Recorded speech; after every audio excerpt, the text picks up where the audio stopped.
guys, and welcome back. I am so excited to bring you along on my homestead journey.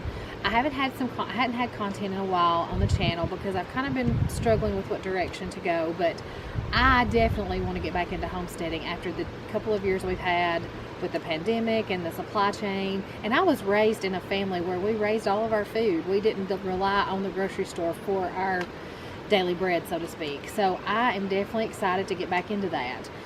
And so I want to bring you guys along because it's not something that I don't think you have to have a big, huge farm and tons of acres, and I think you can do it on a smaller scale and really feed yourself. I'm excited to bring you along on this journey with me, and today I want to talk to you a little bit just about the seeds that I'm going to sow this year. So obviously, if you look at other homesteading videos, they have huge containers of seeds, and since I'm just getting started, I don't have that. Now I will show you, we save our own seeds. My husband is really a big advocate for that and has always done that. So there's lots of seeds in my freezer that he's saved from pumpkins and squash and all kinds of things.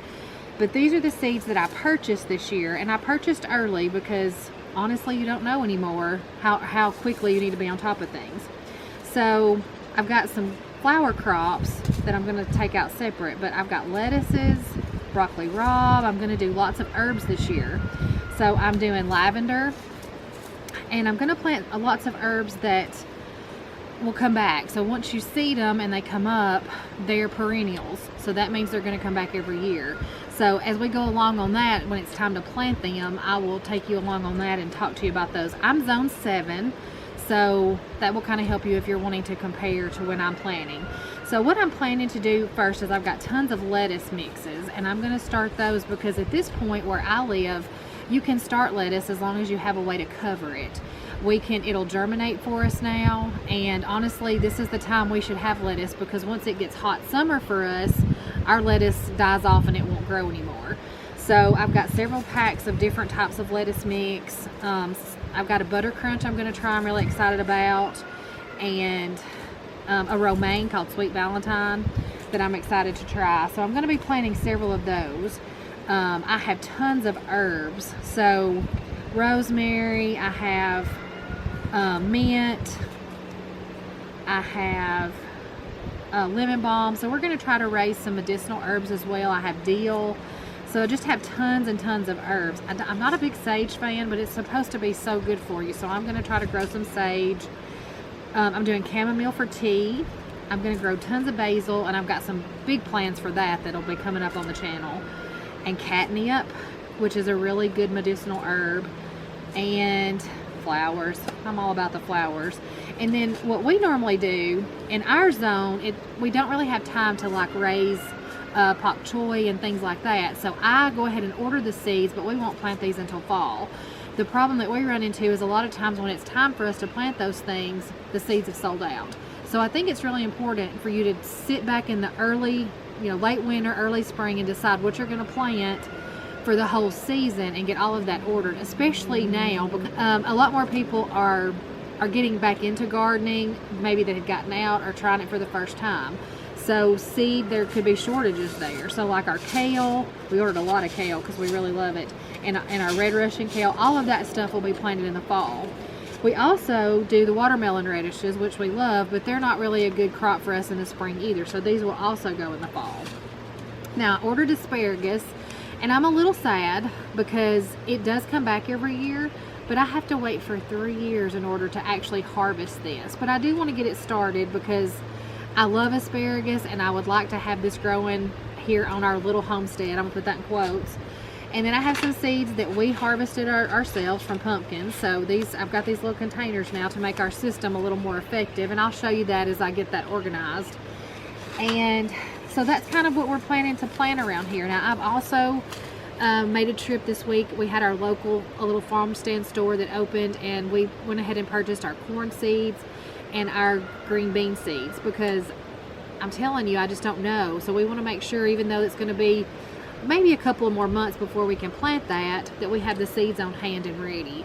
So I'm just saying, if you hadn't already ordered your seeds, it's probably time to get on top of that.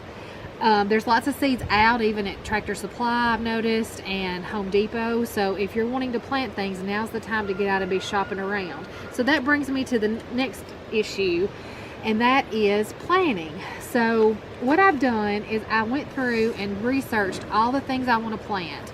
And I've looked to see in my zone when is the best time to plant that and how long it takes to get that harvest.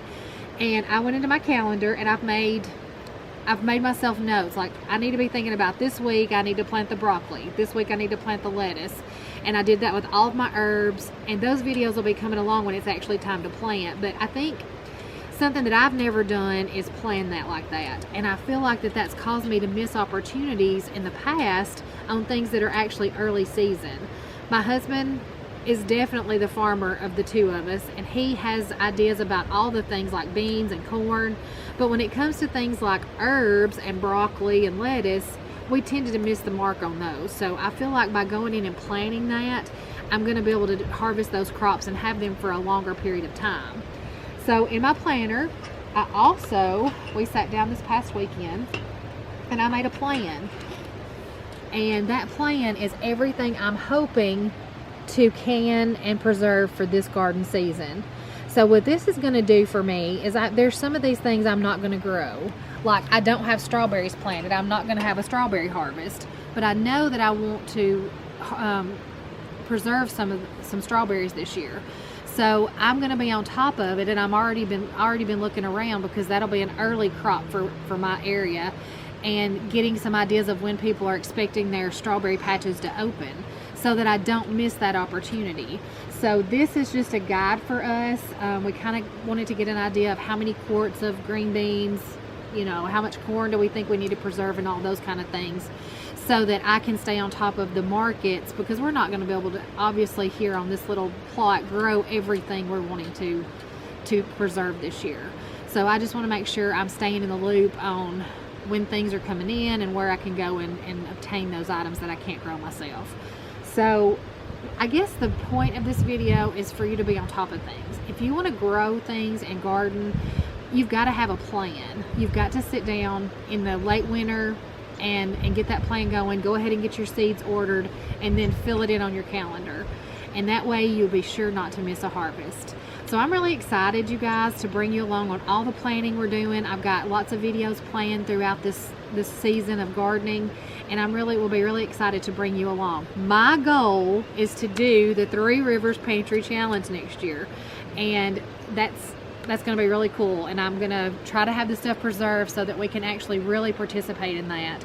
I watched all of the videos from the homesteaders, and it's really cool that you could be self-sufficient for 2 whole months without the grocery store. And so we'll see what that looks like. I'm hoping that I can pull that off. So I hope you guys will enjoy all these videos, and I will see you next time.